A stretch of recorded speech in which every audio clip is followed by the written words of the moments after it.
Cuma yang tadi tu saya kata ada ulangan, boleh dibuang satu bahagiannya, kerana di situ saya telah datangkan yang bawah, yang belakangnya lebih sempurna lagi. Soalannya adalah, adakah para jin memahami Al-Quran dalam bahasa Arab? Apakah para jin mempunyai bahasa yang berbeza-beza seperti manusia?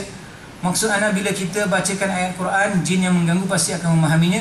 Kerana saya pernah mendengar kisah-kisah bahawa jin yang merasuk berbahasa seperti bahasanya manusia. Jazakallahu khairan wa barakallahu fikum.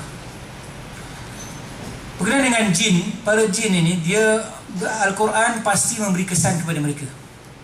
Al-Quran pasti memberi kesan kepada golongan jin dan syaitan. Hanya kita katakan, adakah mereka memahaminya, balik kepada kefahaman kita seperti manusia membacanya. Maknanya manusia yang mendalaminya akan memahaminya, yang tak mendalami tidak akan memahaminya. Dan memahaminya yang berbahasa dengannya lebih mudah memahami daripada yang tidak berbahasa dengannya. Bermakna bahawa golongan jin ini, kalau kita balik kepada perbincangan saya nanti, di situ ada kabilah jin, jin berpuak-puak dan sebagainya. Jadi menunjukkan mereka juga mempunyai bahasa-bahasa tertentu.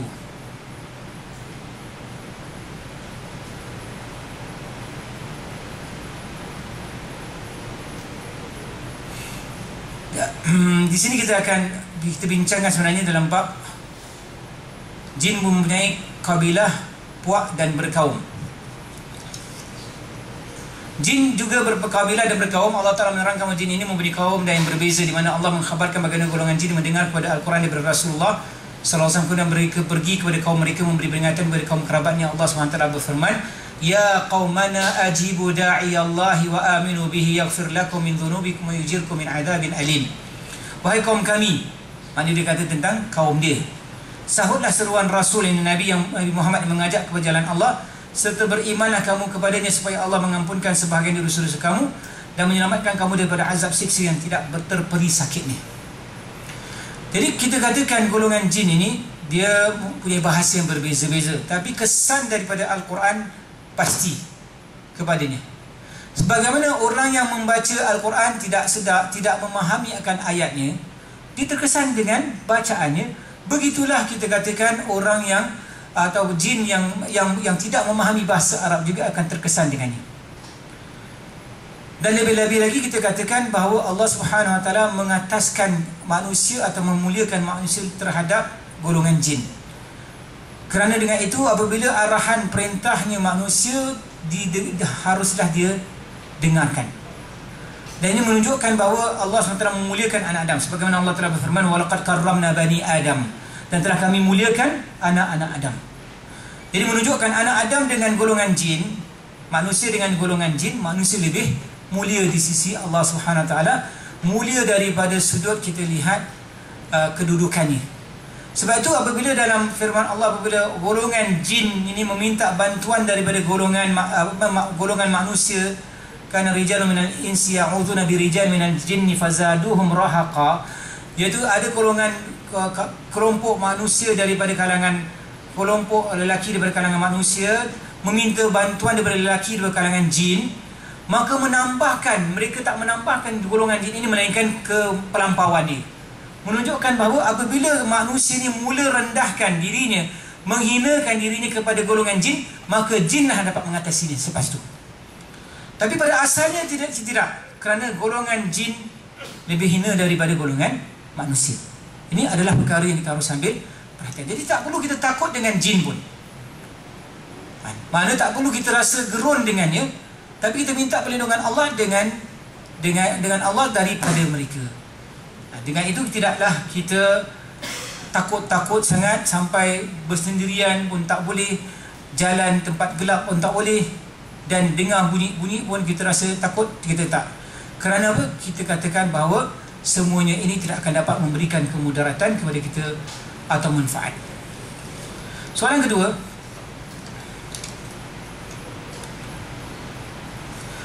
tadi ada soalan berkenaan dengan pelalau, saya belum jawab. Saya cuba nanti kalau kita ada masa, saya ketepikan dulu, pasal saya nak bacakan jenis-jenis sihir. Bagaimanakah Ustaz cara meruqyah untuk diri sendiri dan orang lain? Panjang sangat, 1-2 sesi tak habis. Ini kita sedang menceritakan, iaitu apabila kita meruqyahkan orang, pertama nasihat bagi peruqyah kita ambil perhatian. Kemudian kita bacakan dengan penuh yang kita katakan keikhlasan, ikut sunnah Nabi SAW, dan yang tadi kita katakan semua tu adalah nasihat-nasihat kita harus ambil. Jadikan pedoman kita, pegangan kita, dan berakhlak dengannya. Dengan itu apabila kita mula membacanya, kesannya lebih baik lagi. Semua orang boleh baca ruqyah, tak ada masalah. Semua orang boleh baca ayat-ayat, sudah banyak dah sedia kat, kita cari kat mana-mana boleh dapat ayat tersebut. Tapi yang paling penting keberkesanannya. Jadi tak kira siapa yang membacanya, kalau dia baca dengan tepat, insya-Allah akan berkesan lagi daripada orang yang membaca dengan tidak, dengan peradaban yang sepatutnya. Jadi apa yang perlu kita lakukan adalah kita cuba usahakan, dan setiap daripada kita akan meningkat. Kita ni peruqyah yang baru dan sampai pada peruqyah yang insya-Allah lebih lanjut lagi. Maknanya kita akan cuba untuk meruqyah sekarang ini diri kita, ahli keluarga kita, dan sesiapa yang perlu kita meruqyahnya. Dan dengan itu apabila golongan yang ini yang berada di majlis ini dapat melakukan ruqyah sendiri, maka itu adalah satu pencapaian. Tujuannya bukan kita jadikan golongan tertentu sahaja yang kita kembali kepadanya untuk mendapatkan ruqyah, tidak. Ruqyah boleh dilakukan oleh setiap seseorang daripada kalangan kaum muslimin yang beriman kepada Allah, yang dekatkan, yang meyakini sebenarnya bahawa sesungguhnya Allah yang memeliharanya, Allah yang memberikan keselamatan kepadanya, maka boleh dilakukan oleh semua insya-Allah. Jadi peruqyah ni, kita kata meruqyah untuk diri sendiri, pertama sekali niat kita. Dan bacaan Quran yang kita bacakan beza dengan niat masing-masing. Jadi kalau niatnya hanya untuk baca dalam solat, bezalah. Niatnya baca untuk tilawah Quran, berbeza. Tapi kalau kita niat hanyalah untuk ruqyah, maka kesannya berbeza. Sebab tu al-umur min maqasidiha. Jadi niatlah dengan sesuatu niat yang tepat, insya-Allah akan dapat bantuan Allah Subhanahu Wa Taala.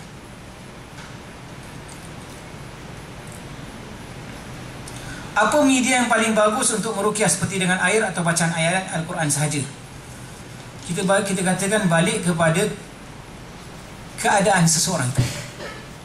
Sebenarnya apabila kita makin banyak, makin kuat iman kita, makin teguh akidah kita, semakin kita lihat keberkesanannya lebih cepat lagi, dan lebih berkesan lagi. Dan kalau kita banyak pula lakukannya, dia lebih juga memberi kesan. Sebab tu orang yang banyak melakukan ruqyah ni, dia baru baca a'udzubillahi minasyaitanirrajim, dia dah nampak orang tu berkesan. Kerana terbiasa dia lakukannya, dan dengan keyakinan yang sungguh bahawa yang memberikan kesan kepada seseorang itu adalah Allah Subhanahu Wa Taala, maka dengan itu insya-Allah dengan kebiasaan dia itu, dia akan nampak kesannya daripada perbuatan ruqyahnya ini kepada dirinya ataupun diri orang lain. Adakah boleh digunakan air? Kita kata tak ada masalah untuk dibacakan di air untuk kita minum. Bahkan sebahagian ulama kata bolehlah dibacakan dalam air yang dituliskan dengan dakwat za'faran, lepas tu disiramkan air tersebut. Maknanya dituliskan ayat-ayat tersebut di dalam sebuah bekas yang ada yang dengan tulisan za'faran, boleh juga. Lepas tu disiramkan air, boleh dimanfaatkan dengan minum dan juga dengan mandi dan sebagainya. Itu kalau lah balik kepada apa? Kepada sihir dan sebagainya. Dan juga boleh melalui air yang untuk yang air yang biasa dicampurkan dengan apa? Dengan daun sidr. Dihancur, ditumbukkan daun sidr itu, lepas itu dimasukkan di dalamnya dan dibacakan ayat yang digalakkan kita bacakan. Kita boleh bacakan apa-apa sahaja ayat dan yang berkaitan dengan sihir dan sebagainya, maka dia akan beri kesan insya-Allah. Maka tak ada masalah dengan menggunakan air atau ayat-ayat Al-Quranul Karim, tapi jangan yang kita lihat perkara-perkara yang baru yang orang lakukan, seperti ada minyak baru yang baik kita kata, tapi kita tak tahu apakah minyak itu, kita elakkan kerana ianya ditakuti akan membawa kemudaratan lebih daripada kemanfaatan. Minyak kasturi bukan baik untuk makan, tahu? Okey, minyak atar ni sebahagian beristidlal bahawa malaikat suka pada wangi-wangian dan syaitan pula tak suka padanya. Kita kalau nak pakai minyak atar, kita kata elakkan, kerana minyak atar tu ada yang boleh bawa kemudaratan. Ada yang agak keras sikit. Dia kalau kena tangan dia akan ada inflammation dan sebagainya. Lebih lagi tempat yang lembut, muka, hidung dia dan sebagainya, dia akan rasa pedih. Itu elakkan, lebih utama. Kita gunakanlah, kalau nak minyak yang baik, minyak zaitun lah. Minyak yang kita semua sepakat tak ada kemudaratan. Dan bahkan Allah Subhanahu Wa Taala menerangkan tentang minyak itu sebagai minyak yang baik dan sebagainya dalam apa, yakatu zaituha yudhi'u walau yamsasun nar dan sebagainya. Itu menerangkan akan kelebihan kita katakan zaitun itu sendiri. Kemudian kita lihat antara soalannya, bagaimana dengan cara kaedah menghalau gangguan jin menggunakan garam, lada hitam, kunyit dan sebagainya? Kerana ada usaha-usaha menggunakan kaedah ini dengan menaburkan bahan-bahan tersebut pada sekeliling kawasan yang dikatakan diganggu, atau meletakkan kepada pesakit dan dilihat seolah-olah pesakit itu menjerit-jerit seolah-olah terkesan dengan bahan tersebut. Pertama, kita katakan pekik-pekiknya jin ataupun syaitan ini bukan menandakan dia sakit atau sebagainya. Kadang-kadang berlakon. Kadang-kadang dia berlakon. Dan kita tidak boleh terus mengambilnya sebagai kekuatan putus. Oh, ni dia terkesan dengan, mungkin di antara orang menggunakan cara-cara tersebut lalu dapati ini berkesan. Tapi kita katakan keberkesanan yang sebenar adalah dengan membaca Al-Quran. Kerana dengan membaca Al-Quran dia terazab. Tapi kalau yang itu yang yakin, di antaranya kita lihat Nabi SAW mengatakan, kalau siapa membaca Bismillah, syaitan jadi kecil. Bismillah aja baca, syaitan jadi kecil. Sampai kita baca berkali-kali, dia boleh sampai kecil, sampai satu ketika dia cair. Itu di antara dalil menunjukkan bahawa kesannya bacaan Al-Quran. Jadi elakkan daripada kesan yang lain. Kesan yang lain kita lihat tak ada dalilnya.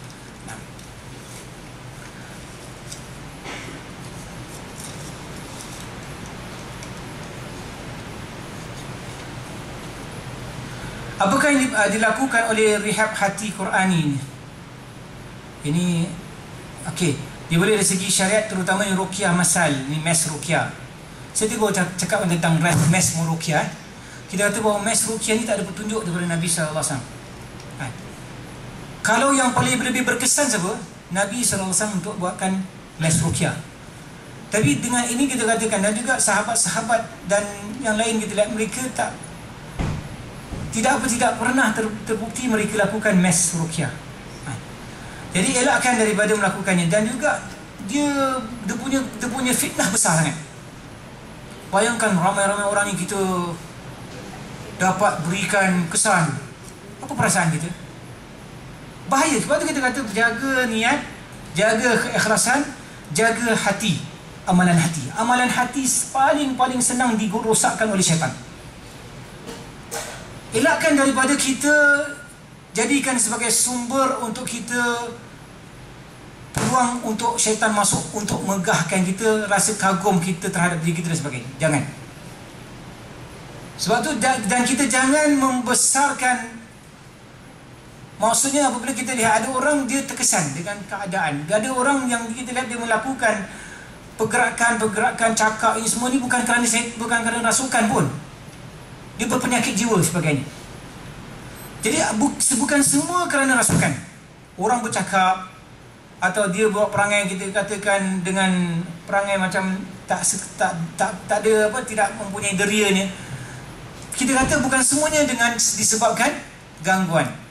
Jadi haruslah kita bezakan antara gangguan dengan yang bukan. Jadi dengan itu perlu kemahiran. Kemahiran daripada sudut misalnya menilai seseorang daripada sudut apa dia punya penyakit jiwanya atau sebagainya, perlu juga ada kemahiran tersebut. Kalau tidak ada, maka kembalikanlah kepada orang yang ada. Fas'alu ahla dzikri in kuntum la ta'lamun. Bukan bidang kita kena kembalikan pada orang yang bidang dia. Bukan semua yang kita akan selesaikan. Kalau kita ruqyah orang tu, orang makin menjadi misalnya, maknanya dia kadang-kadang kerana kita, bukan kerana jin, tetapi adalah kerana dia punya tidak balas bencinya dia kepada kita, ganggu dia dan sebagainya, dia sedang dalam keadaan kita kata rumurung dan sebagainya, maka dengan ini kita katakan perlu kita tahu dan kembalikan kepada ahli. Kalaulah bukan kita punya bahagian, kalau kita ruqyah tengok tak ada kesan dan kesannya tak nampak dan sebagainya, kita katakan ini bukan masalah kita lagi. Berikan kepada masalah itu kepada yang lain.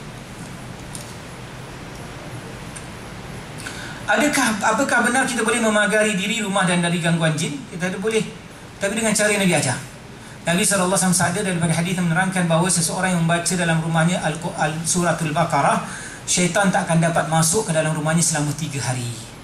3 hari saja. Lepas tu 3 hari kena baca lagi. Bacalah, maknanya surah Baqarah ni bacalah tiap-tiap hari. Kerana kalau kita lihat golongan para salafus salihin, setiap 3 hari mereka khatam Quran, subhanallah. Jadi baca surah Baqarah ni bukan satu perkara yang payah seperti mana kita nampak sekarang. 3 jam nak baca. Kita nampak 3 jam. Padahal kita lihat baca surah Baqarah ni, kalau orang dah terbiasa bacanya, dia baca dalam keadaan apa dia boleh buat kerja, boleh baca. Jadi menunjukkan kepada kita sebenarnya, kerana kita dah sangat terasing daripada mengingati Allah, sampai masa yang kita habiskan kita sangat berkira. Tapi kalau kita menghabiskan dalam perkara-perkara selain mengingati Allah, kita tak sedikit pun mengira. Ini masalah yang kita harus muhasabah diri. Apakah hukum meminta diri untuk diruqyah? Hukum meminta diri untuk diruqyahkan, di sini ada permasalahan yang mana Nabi SAW ada, yang berkenaan dengan 70,000 orang yang akan masuk syurga dengan tanpa hisab dan tanpa azab. Maka lepas tu Nabi beredar masuk ke rumahnya. Sahabat-sahabat pun yang berada di situ terpinga-pinga, siapa ni orang yang 70,000 masuk syurga dengan tanpa hisab dan tanpa azab? Maka ada mengatakan ini dan itu dan sebagainya. Lalu bila Nabi SAW datang, apa yang Nabi kata? Apa yang kamu bincangkan? Mereka kata, mereka bincangkan tentang apa yang Nabi SAW sampaikan tadi, berkenaan 70,000 orang yang masuk syurga dengan tanpa hisab dan azab.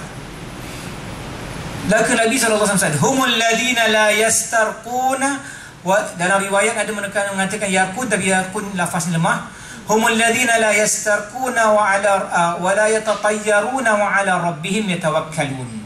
Mereka lah golongan yang mana tidak meminta untuk diruqyahkan dan tidak mengenakan besi panas kepada diri mereka, yang digunakan kain, maknanya yastaqwun. Ini adalah jenis perubatan juga, perubatan yang menggunakan besi panas, ditusukkan kepada kita katakan apa, kepada urat sarafnya supaya mematikan sakit. Maka itu juga sebagian daripada perubatan yang dilakukan oleh orang dahulu, tapi dibenci oleh Nabi SAW, dimakruhkan oleh Nabi SAW kerana mencacatkan. Kerana surat itu ada bekas. Dan sebagian mereka membuat di sini kita akan lihat ada pihak yang melakukannya.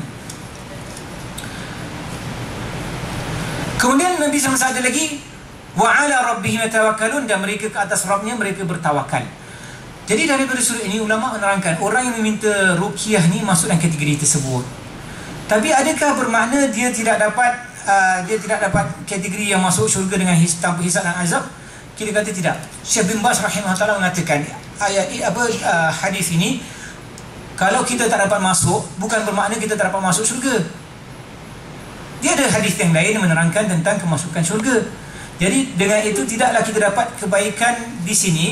Tapi kalau kita perlu kepada meminta ruqyah, boleh tak kita minta ruqyah? Boleh. Cuma kita katakan lebih baik dielakkan.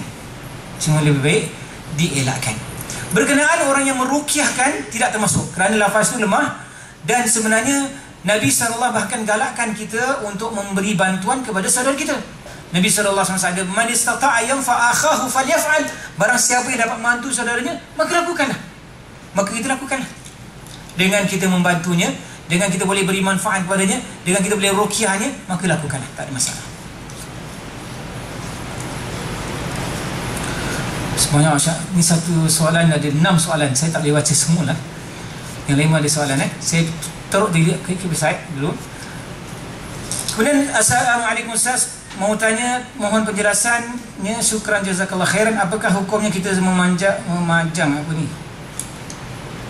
memanjang foto separuh badan yang hanya kepalanya saja dan juga gambar binatang. Apa maksudnya malaikat rahmat tak masuk dalam rumah?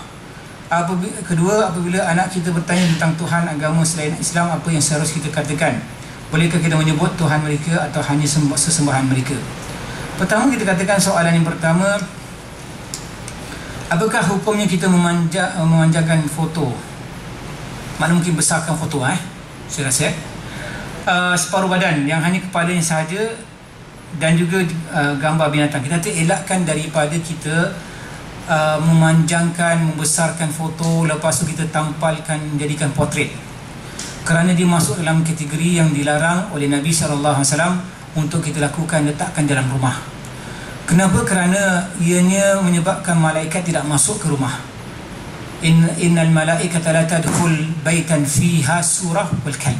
Dalam riwayat menerangkan, sesungguhnya Nabi SAW mengatakan bahawa sesungguhnya malaikat tidak akan masuk rumah yang ada gambar. Gambar ini termasuklah gambar lukisan, patung-patung. Dan kalau lukisan, ulama terang adakah boleh juga masuk dalam kategorinya gambar foto? Kita kata masuklah, lebih jelas lagi foto tersebut, lebih nampak realistik lagi foto tersebut daripada gambar lukisan. Kemudian kita katakan di situ, kita elakkan. Kenapa? Kerana Nabi katakan dia tidak akan memasukkan malaikat tidak akan memasukinya. Dan kalau malaikat tak masuk, siapa yang masuk? Jadi kita kata elakkan. Jangan kita letakkannya di rumah, kerana banyak daripada rumah-rumah sekarang ini kita lihat meletakkan gambar-gambar. Ada pula meletakkan gambar tok syekhnya. Kita kata jangan. Ini semua pengagungan. Bahkan sampai bertahap kalau nak pergi rumah, keluar rumah, dia tengok tok syekhnya dulu, dia dia duduk sekejap, dia kita kata silence 1 minute.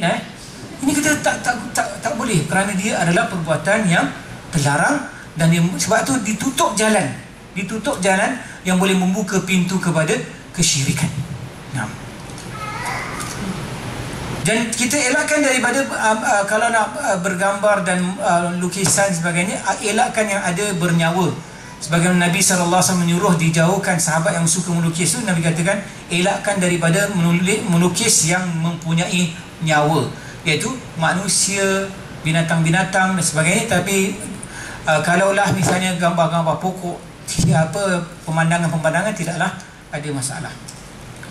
Kedua, apabila anak kita bertanya tentang Tuhan agama selain Islam, apa yang seharusnya kita katakan? Pertama sekali, awak perlu kenalkannya kepada Allah Rabbul Alamin. Pertama, bagaimana dia nak perlu mengenal Allah yang layak sahaja disembah, yang memiliki akan segala-galanya, yang mencipta segala-galanya, yang mentadbir segala-galanya. Jadi lepas itu dia faham bahawa selain daripada Allah SWT adalah makhluk. Lepas itu penerangan akan lebih mudah lagi. Selepas dia faham, dia akan lebih mudah lagi. Jadi apabila kita lihat sesembahan, kita namakan ke Tuhan, kita namakan ke, kita kata yang paling penting adalah kita faham bahawa tiada yang berhak untuk disembah melainkan Allah. Jadi sesembahan atau Tuhan-Tuhan yang disembah selain Allah tidak ada keberhakan. Ini yang kita didik, kita tarbiyah anak kita dalam keimanan. Bagaimana cara mengenal pengamal sihir atau seorang yang suka ke rumah ke bomo atau atasnya untuk menyihir? Allah Musta'an. Ini dalam bab saya, dalam kita bincangkan tentang kita pergi kepada tukang sihir, bomo dan sebagainya.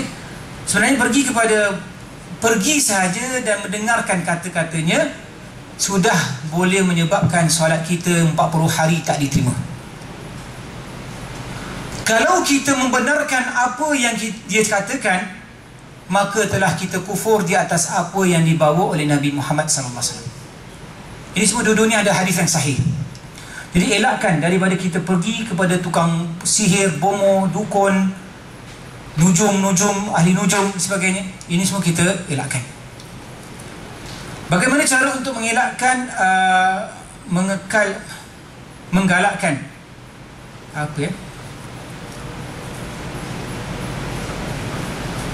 mengekalkan selesai.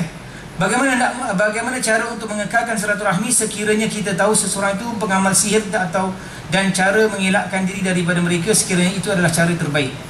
Kalau dia pengamal sihir, jauhkan, tak datang pun tak masalah. Jadi kita tinggalkan kerana Allah Subhanahu Wa Taala. kerana Allah SWT melarang kita daripada pergi kepadanya, maka di atas itu kita tinggalkan atas dasar itu. Adakah bermakna kita terus tak nasihat? Kita boleh nasihatinya, tapi bukan semestinya kita nasihat dengan kita pergi ziarah rumahnya, kita minum makanan-makanan disediakannya. Itu semua adalah kita kata mencari nas. Kerana apa? Kita pergi rumahnya, waktu nak makan, dia tukang sihir, makan minum dengan apa yang dikasih. Kita bahaya. Kerana orang yang ahli sihir ni, dia tak kisah lagi berkenaan dengan perhubungan, silaturahmi dan sebagainya. Kalau dia dah boleh menyakiti orang, membahayakan orang, memudaratkan orang, saudara Islamnya dia boleh lakukan demikian, menunjukkan dia tak ada lagi perasaan yang boleh menghalang dia daripada berlaku baik hatta kepada silaturahminya. Jadi kita elakkan daripada kita pergi kepadanya. Tak ada masalah, kerana larangan yang untuk kita memutuskan silaturahmi adalah kepada umum masyarakat Islam. Tapi kalau datang kepadanya sifat-sifat yang kita dilarang untuk datanginya, maka tak ada masalah kita lakukan, kita gabungkan antara dalil. Adakah perlu diruqyah berkedekatan dengan orang yang hendak diruqyah? Di sini kita katakan permasalahan, adakah ruqyah tu mesti syaratnya kita dekat? Sebenarnya tidak perlu. Tetapi bukanlah seperti awak dekat West Coast, saya ruqyahkan awak. Bukanlah gitu. Maknanya kita kalau orang tu di hujung sana, kita di sini, tak ada masalah kita ruqyahkan dia. Begitulah lebih-lebih lagi wanita. Maka wanita, kalau kita suruh dia pergi ke bilik yang mana tertutup daripada misalnya pandangan, lalu dia duduk di sebelah tepi pintunya, dia baca, kan tak ada masalah. Tidak ada, kita katakan syaratnya mesti sentuh, pegang, dekat, kurang 1 meter atau setengah meter. Tak ada syarat demikian. Tapi yang penting kita lihat, kita minta Allah SWT untuk menyembuhkan.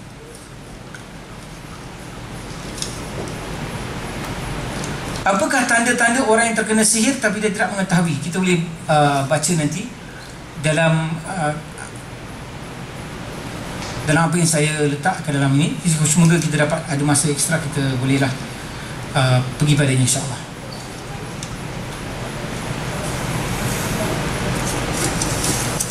Sebentar.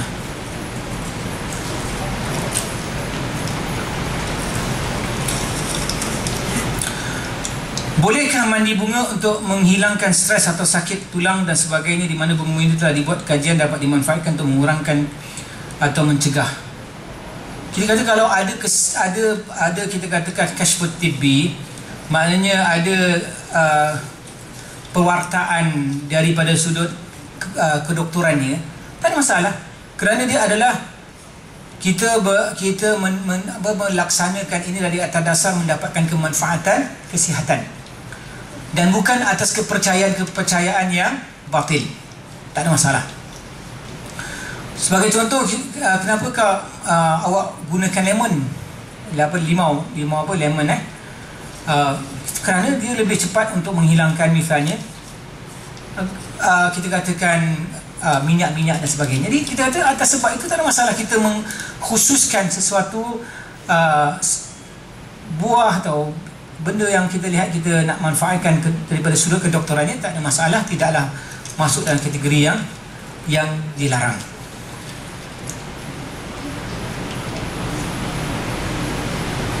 Bolehkah dikatakan penyakit hati terbesar adalah syirik? Adakah dalil di atas ini? Kita katakan penyakit besar adalah kesyirikan kerana Nabi Allah SWT telah berfirman, innamal musyrikuna najasun, bahawasanya orang-orang musyrik itu najis. Jadi najis di sini menajis apa? Bukan najis sentuh kena basuh, tak. Najis ni daripada sudut mana? Kesyirikan, kenodaan yang dirotorkan hati dia dengannya. Jadi dengan itu kita katakan bahawa kesyirikan adalah noda yang terbesar, sebagaimana dia adalah dosa yang terbesar, kezaliman yang terbesar. Allah SWT berfirman, inna syirka la zulmun azim, sesungguhnya kesyirikan itu adalah kezaliman yang sangat agung. Dalam ayat tadi kita dapati bahawa Allah SWT menerangkan bahawa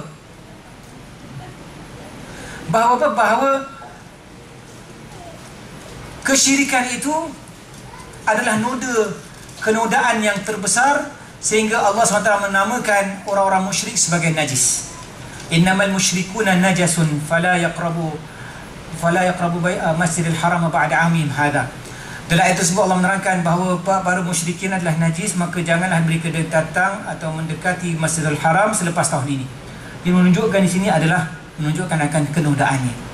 Jadi tidak ada kita katakan masalah kalaulah misalnya kita katakan antara penyakit yang hati yang terbesar adalah kesyirikan. Kerana hati kalau penuh dengan kesyirikan, penyakit-penyakit lain susah nak hilang. Jadi pertama, tauhidkanlah dulu, agungkanlah dulu Allah, maka dengan insya-Allah akan dipermudahkan. Semua tulis yang maknanya lelaki tak ada soalan Subhanallah. Nah.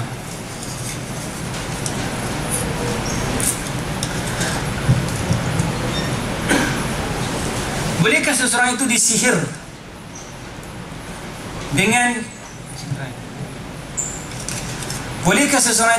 dengan gambar yang dimasukkan dalam internet, contoh Facebook, dan bolehkah terkena sihir dengan menggunakan sekadar nama dan tarikh lahir sahaja tanpa gambar? Kerana di FB ada yang meletakkan nama yang sebenar dan tarikh lahir tanpa gambar.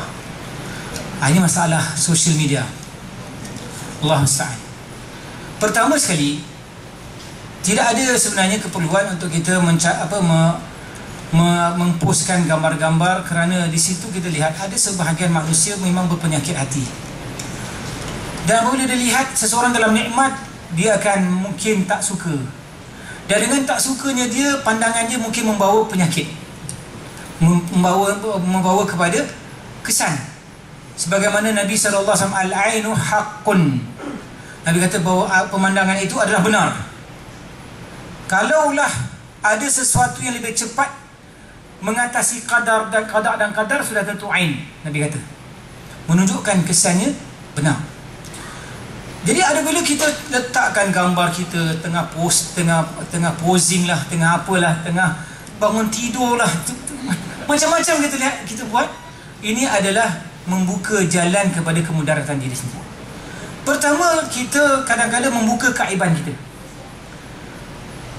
Kita sebenarnya kita lihat dalam keadaan kita melakukan sesuatu perkara yang tak sepatut kita lakukan, kita sembunyikan. Maknanya apa? Kita sembunyikan perbuatan itu, jangan hebohkan.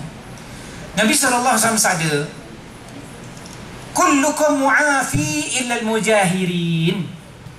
Setiap daripada kamu masih dalam kesejahteraan, melainkan orang yang menzahirkan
Ada tengok bulu kening aja dah terkesan. Bulu kening aja. Ada tengok misalnya hidung dah terkesan. Ada tengok dia punya hijabnya pun terkesan. Subhanallah. Alangkah baiknya aku dapat isteri seperti ini misalnya. Kenapa? Kerana dia rasa bahawa orang yang melakukan ini mungkin baik dan sebagainya. Jadi dikatakan kesan-kesan pada manusia kaum lelaki berbeza kesannya, impactnya. Jadi perlu wanita-wanita berhati-hati. Jangan jadi sebab fitnah kepada semua. Kepada yang kuat pergi tak ada kesan, tapi yang lemah macam mana? Maka saranan dan nasihat saya kepada semualah, hatta kaum lelaki pun, tunjukkan muscle-nya misalnya. Ini semua fitnah bagi kaum lelaki, wanita. Ini bukan aurat. Tak apalah, kita kata bukan masalah aurat.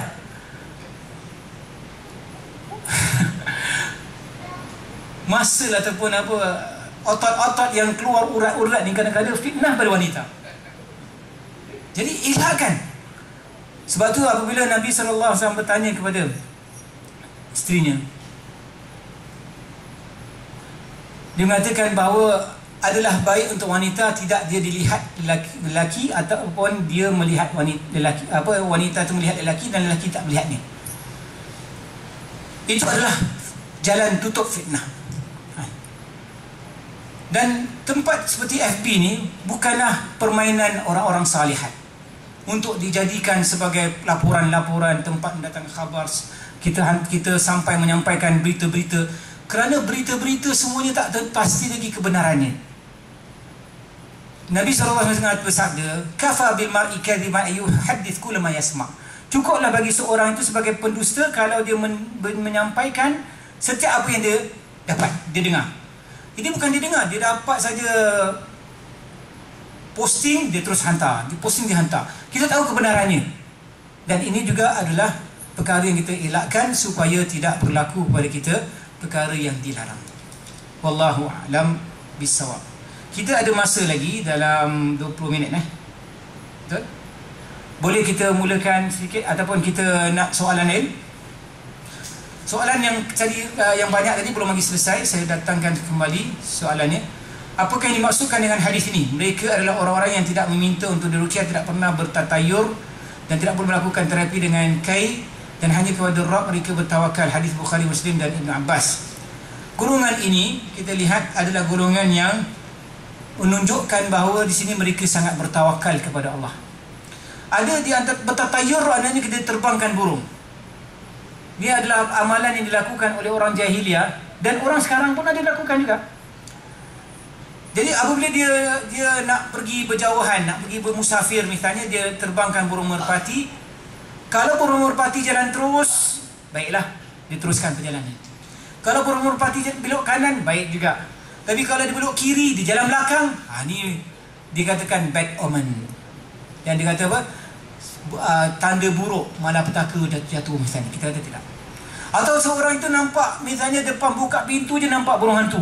Tak boleh keluar hari ni, ada burung hantu dekat rumah, dekat rumah. Jadi kita kata ini semua adalah tatayur. Tatayur adalah menunjukkan tawakal yang sangat-sangat lemah.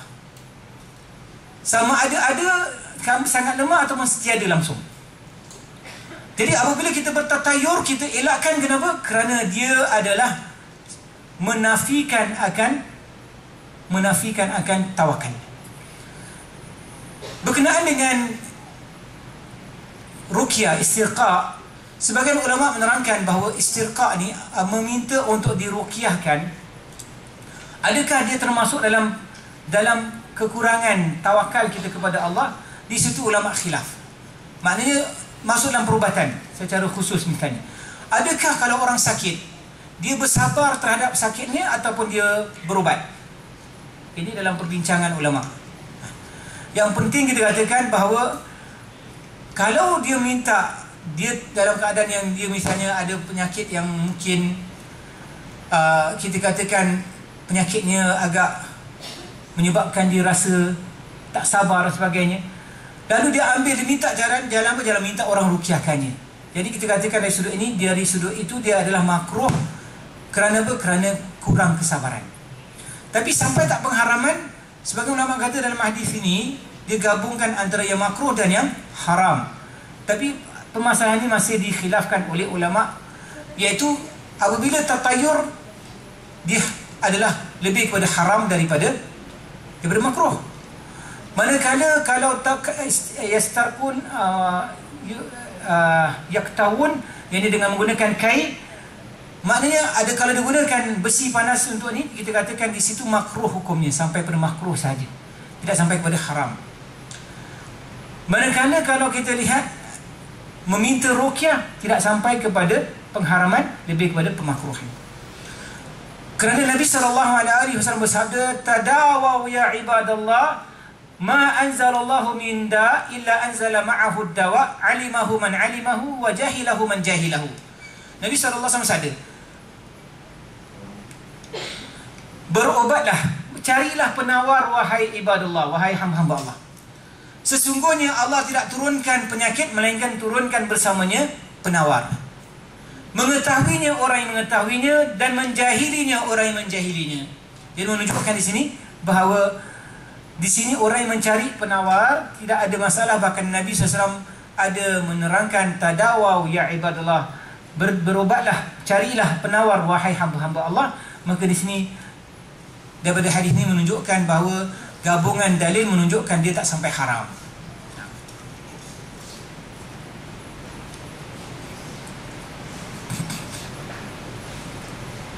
Nah, ada soalan berkaitan dengan tatayur. Tatayur juga di antaranya adalah apabila seorang hendak menenun nasib. Sekarang ni digunakan apa? Burung untuk pilihkan apa? Pilihkan kad, pilihkan batang kayu dan sebagainya. Maka ini semua adalah masuk dalam bab tatayur, dan menunjukkan tawakal yang lemah, dan menunjukkan akan apa? Akan keimanannya kepada qada dan qadar sangat-sangatlah lemah. Dan bila kita kata lemah, kita katakan boleh sampai kepada ketiadaannya. Dan apa bezanya tatayur dan tafa'ul? Kenapa tafa'ul dibolehkan pula? Tafa'ul adalah, kalau tatayur, kita katakan dia adalah mempunyai sikap-sikap yang negatif, dan bermunyai sifat takhayul, khurafat terhadap sesuatu kepercayaan, dan ini adalah batil. Manakala kalau kita natafa'al, maknanya kita mengharapkan yang positif, dibenarkan. Sebagaimana Nabi SAW menyuruh kita menamakan anak dengan nama yang baik. Supaya apa? Supaya kita bertafa'ul. Tafa'ul apa? Kita haraplah dengan nama yang baik itu anak kita terkesan dengan ini. Tak ada masalah dengan tafa'ul. Kerana Nabi SAW yuhibbut al-fu'al, bahawa Nabi SAW suka kepada tafa'ul. Mana suka kepada jadi orang yang optimis, tak lihat sesuatu dengan pandangan negatif. Jadi apabila kita lihat dalam urusannya, dia suka dia bersangka baik kepada Allah, suka dia mengharapkan kebaikan, dan ini adalah satu sifat yang baik, bahkan tidak termasuk dalam bab kategori yang dilarang, yang dikatakan tatayur tadi. Dan sebalik daripada tatayur ini juga adalah syu'um, tasya'um. Dia bukan sebaliknya. Dia yang lebih utama, kita kata tafa'ul ni, dia gandingnya dengan tasya'um. Tasya'um kita rasakan bahawa sesuatu tu adalah kemudian kecelakaan. Bahasa yang tadi saya kata, kita suka menggunakan kesialan, suai dan sebagainya. Ini tasya'um, mempunyai sifat yang negatif, iaitu mempunyai sifat yang pesimis. Jadi dari sudut itu, menjadi orang yang pesimis adalah dilarang, dan menjadi orang yang optimis adalah digalakkan. Nah, berkenaan dengan tatayur, ada sifat tasya'umnya di situ, ada sifat pesimisnya di situ, kerana dia merasakan bahawa sesuatu malapetaka, keburukan boleh berlaku kepadanya dengan sesuatu perkara yang dia nampak atau yang berlaku kepadanya.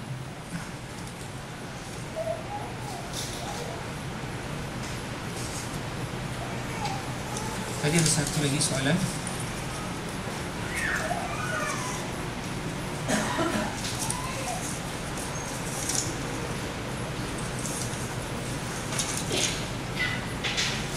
Okey, berkenaan dengan ini kita bincang sedikit. Ada soalan lain sebelum kita mulakan perbincangan ataupun kita baca sedikit?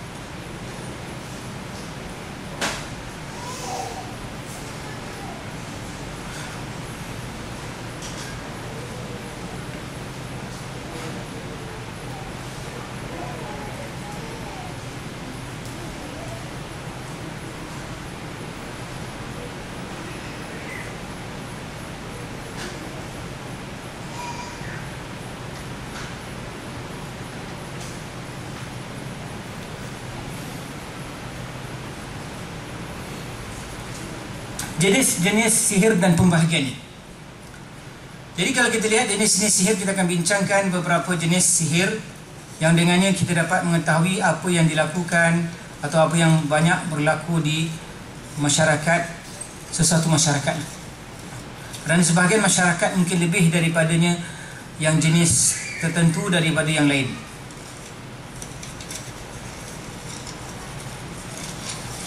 Pertama kita lihat adalah sihir pemisahan. Sihir ini membuat seseorang membayangkan bahawa pasangan ini itu hodoh mukanya atau perangainya. Tujuannya untuk memisahkan antara pasangan suami isteri. Begitu juga untuk mewujud dan perterusan kemarahan dan kebencian di antara dua sahabat atau dua rakan kongsi. Ini berlaku.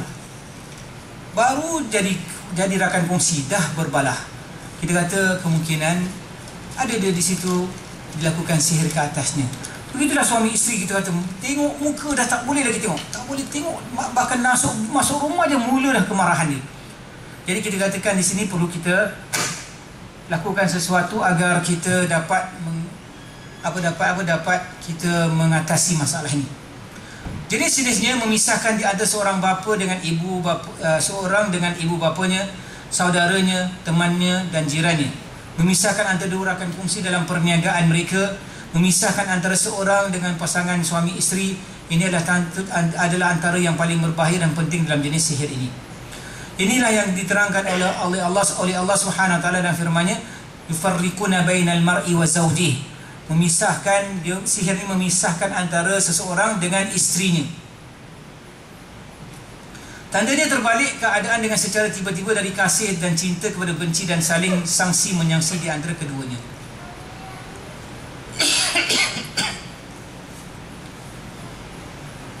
Kedua, membesarkan sebab-sebab khilaf dan perbalahan dari perkara yang kecil dan mudah. Kadang-kadang kita lihat tidak ada sebab untuk dia jadikan kemarahan, tetapi itu jadi besar, jadi tak dapat dikawal dan jadi sebab kepada perbalahan ataupun kita kata pemisahan antara kedua suami isteri. Tanda-tandanya terbalik keadaan dengan secara tiba-tiba dari kasih dan cinta kepada benci dan saling sangsi menyangsi. Kedua, membesarkan sebab-sebab khilaf dan perbalahan dari perkara yang kecil dan mudah. Ketiga, bertukar rupa suami di pandang isterinya, begitu juga bertukar rupa si isteri di pandangan suaminya. Saling melihat keburukan di antara mereka sebagai contohlah. Sebagai contoh kita katakan, dia lihat isterinya dulu dia kata indahnya, cantiknya, tetapi lepas tu sekarang tai lalat dan tak kena pun dia cakap.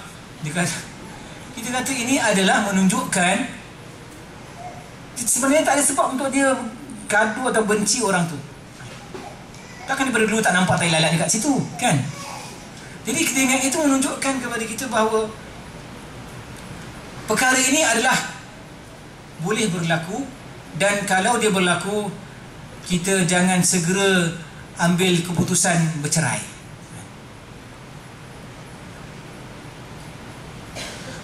Sebencinya orang yang disihir pada setiap perbuatan dilakukan oleh pihak yang lain, begitu juga tempat yang mereka duduk, benci untuk duduk di tempatnya. Duduk tempatnya tak boleh. Nak duduk di tempatnya pun tak nak. Dan ini adalah di antara perkara yang kita lihat boleh berlaku. Bagaimana boleh berlaku ahli sihir mengambil kesan daripada orang yang hendak disihir dan menggunakan namanya dan nama ibunya? Sekiranya tidak, dia mampu lakukan di atas air supaya dihilangkahinya, maka sekiranya dilangkahi atau sekiranya tidak, dia akan meletakkannya di makanan dan minumannya. Jadi kita katakan dalam makan, minum, jangan lupa baca Bismillah.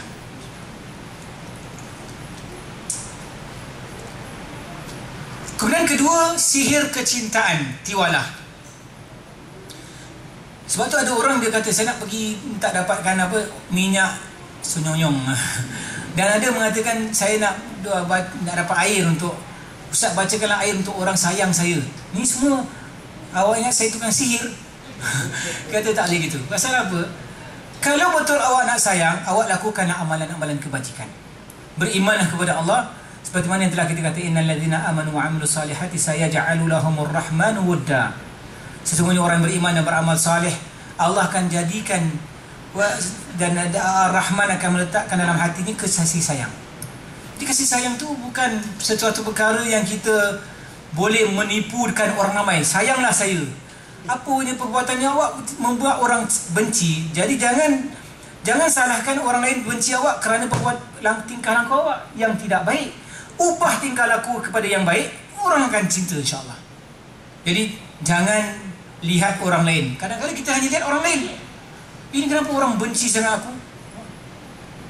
Kita lupa bahawa apa sebabnya. Dia kata itulah lebih baik untuk kita perhatikan, kita muhasabah supaya kita perbaiki urusan kita.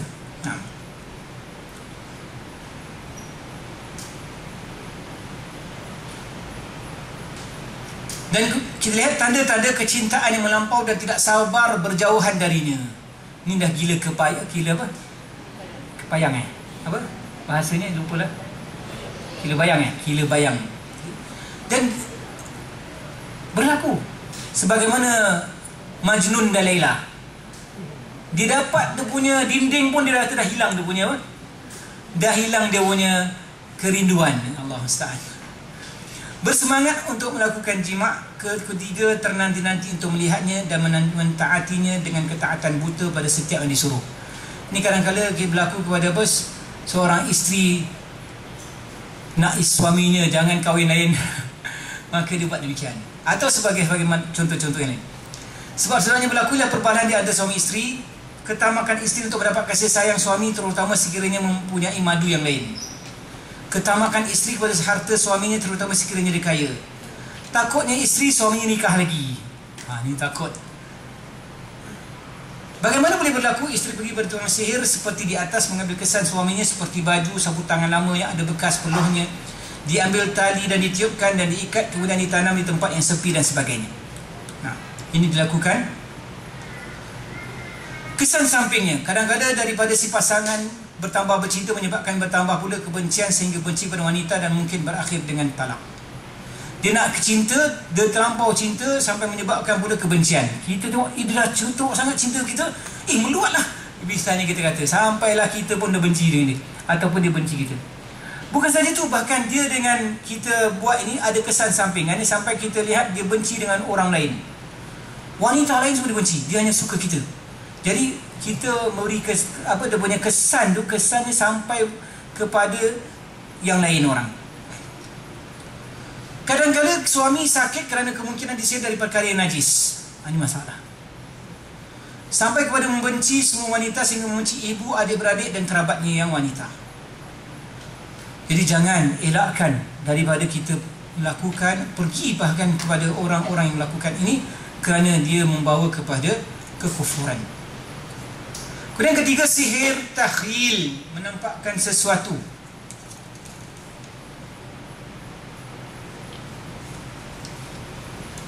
Sesuatu yang dilihat bukan kepada hakikatnya, seperti melihat orang yang kecil sebagai besar dan sebaliknya. Benda yang tidak bergerak sebagai bergerak dan sebagainya. Ini adalah sebagaimana sihir, ahli sihir di zaman Nabi Musa AS mensihirkan di hadapan khalayak yang melihat bahawa tongkat-tongkat dan tali-tali mereka bergerak seperti ular. Itu adalah termasuk sihir takhyil. Tanda-tandanya adalah berubah sesuatu hakikat sehingga melihat orang yang kecil sebagai besar dan sebaliknya. Ini ada jenis-jenis silat yang kita lihat. Orang tengoknya takut, kenapa dia tengok besar sangat badan dia, padahal dia 5 kaki saja. Jadi ini adalah di antara kita katakan sihir, penggunaan sihir. Melihat benda yang tidak bernyawa sebagai bergerak, dan sebagai kisah ahli Fir'aun yang melihat orang ramai benda seperti tongkat dan tahi tadi sebagai ular. Bagaimana boleh berlaku ahli sihir mendatangkan sesuatu yang dimaklum dengan membaca mantra-mantra yang kesyirikan dan azimat-azimat kekufuran? Cara membatalkan sihir ini agak mudah, sebagaimananya samanya kita membaca untuk menghalau syaitan, baca ayat kursi, azan sedikit yang disyariatkan untuk menghalau syaitan, membaca basmalah, bismillahirrahmanirrahim.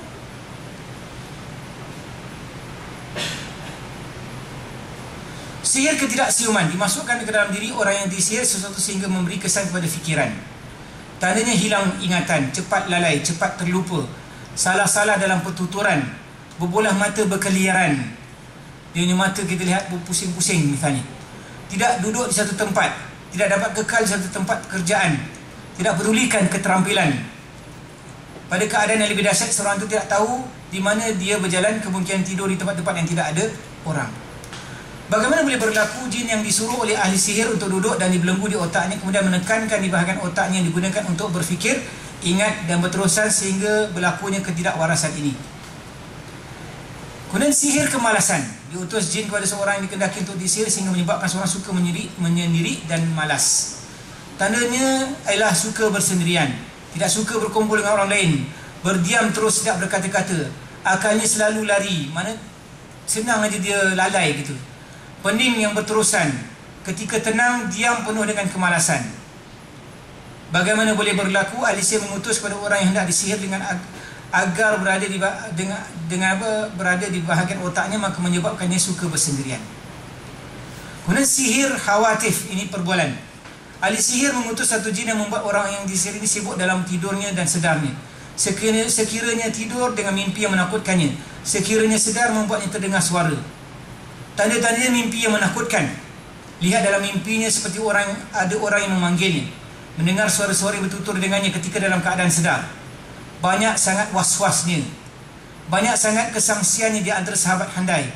Melihat dalam mimpi seolah-olah dia akan jatuh dari tempat yang tinggi, melihat binatang-binatang mengejarnya atau menghalaunya. Bagaimana boleh berlaku jin diutus kepada orang yang hendak disihir agar menyibukkan orang ini dalam tidur dan jaganya? Ia boleh membawa juga kepada kegilaannya.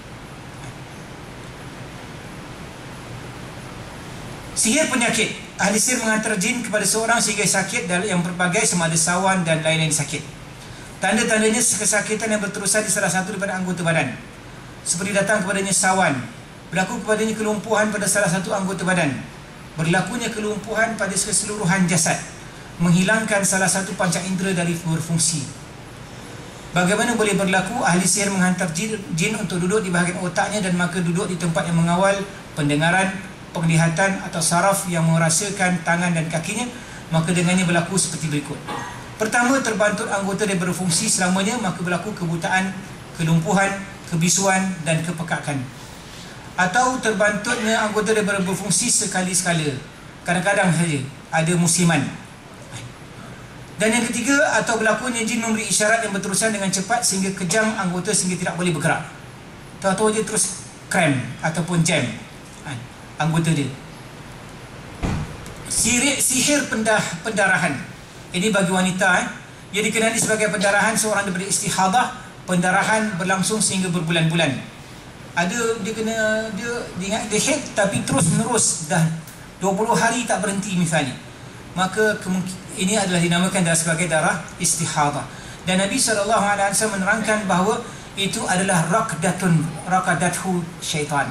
Mana raqdah tu mana dia gegaran yang dilakukan oleh syaitan kepada pembuluh darah kita yang bagi wanita tersebut. Jadi di situ maka berlakulah di situ pendarahan yang berterusan. Bukan tahap head tetapi dah lebih daripada keadaannya. Dengan bezanya bentuknya, sifatnya, dengan itu kita tahu dia adalah istihadah. Pertama sekali ini tidak berlaku melainkan kepada wanita sahaja. Ahli sihir menyuruh jin yang diperintahnya agar menyebabkan pendarahan, maka masuklah jin ke dalam badan wanita itu dan berjalan dalam perjalanan darah. Sebagaimana kita tahu daripada sampai rahimnya, jin itu akan menggoyangkan sehingga mengalir darah. Sebab itu dalam sebuah hadis Nabi SAW telah mengatakan bahawa ia adalah goncangan dari goncangan syaitan apabila ditanya tentang istihadah. Jadi istihadah juga adalah di antara gangguan. Sihir membatalkan pernikahan. Seorang yang berdengki pergi kepada seorang ahli sihir yang jahat, meminta daripadanya agar melakukan sihir terhadap anak perempuan seseorang agar tidak dapat bernikah. Ahli sihir itu akan meminta darinya namanya dan nama ibunya dan bekas beliau. Maka jin utusan ahli sihir ini akan berusaha untuk memasuki badan wanita itu dan dia akan masuk di dalam salah satu keadaan berikut. Itu dari soalan yang saya dapat tadi.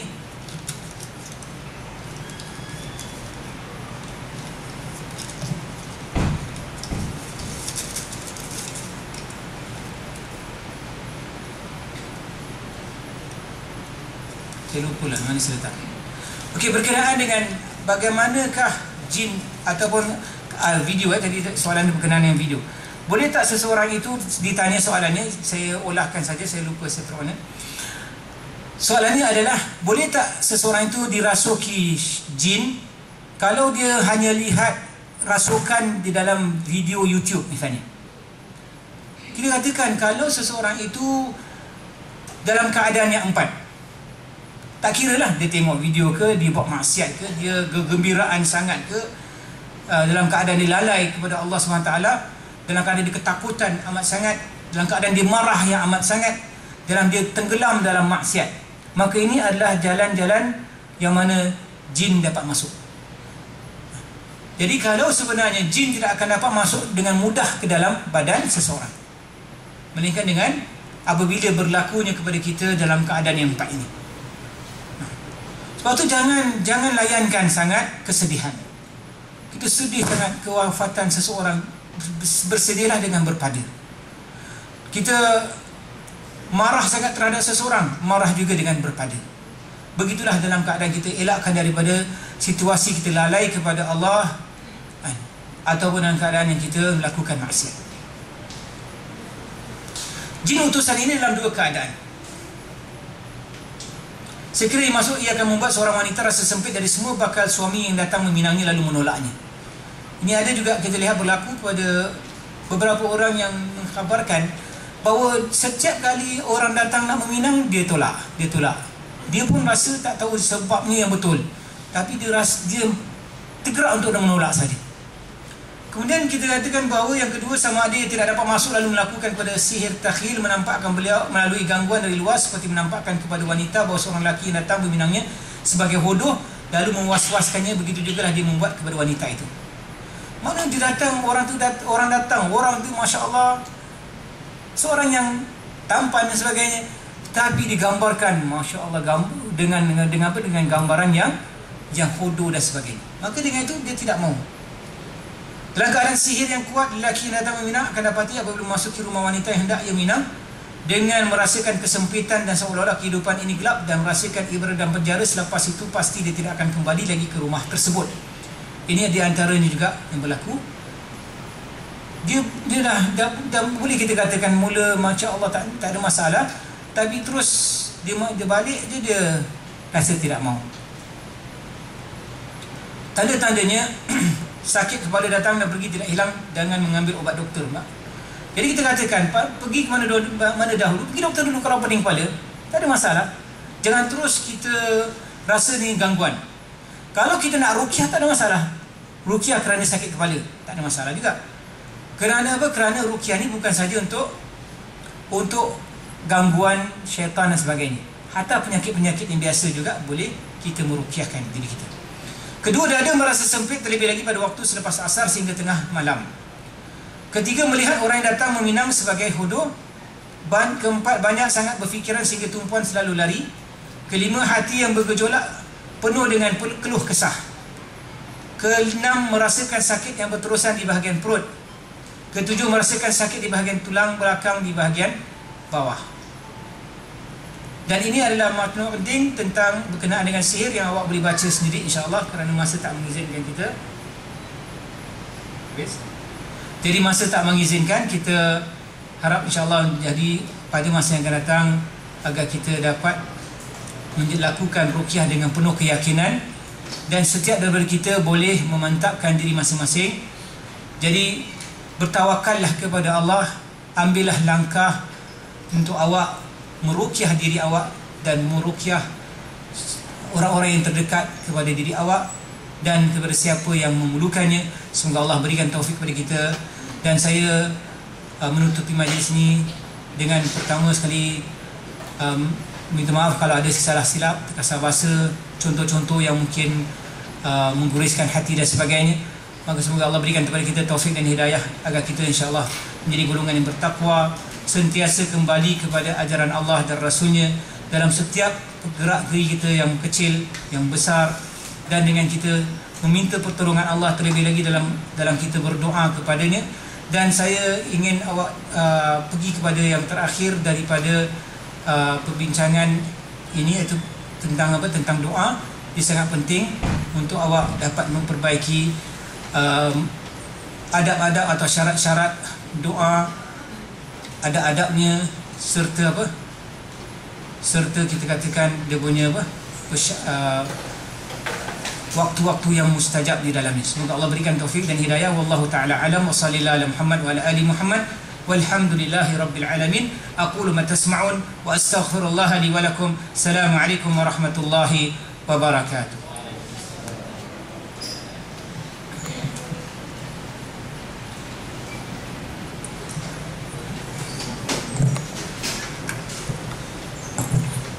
Baik, demikian tadi penyampaian Ustaz. Jazakallah khairan. InsyaAllah kita dapat meraih faedah daripada penyampaian Ustaz tadi dan menyampaikan kepada keluarga kita dan teman-teman kita yang tiada bersama kita ketika ini. Satu pengumuman, link bagi buku yang dibincangkan Ustaz tadi telah pun dihantarkan pada handphone anda semua. InsyaAllah harap dapat rujuk kepada link tersebut.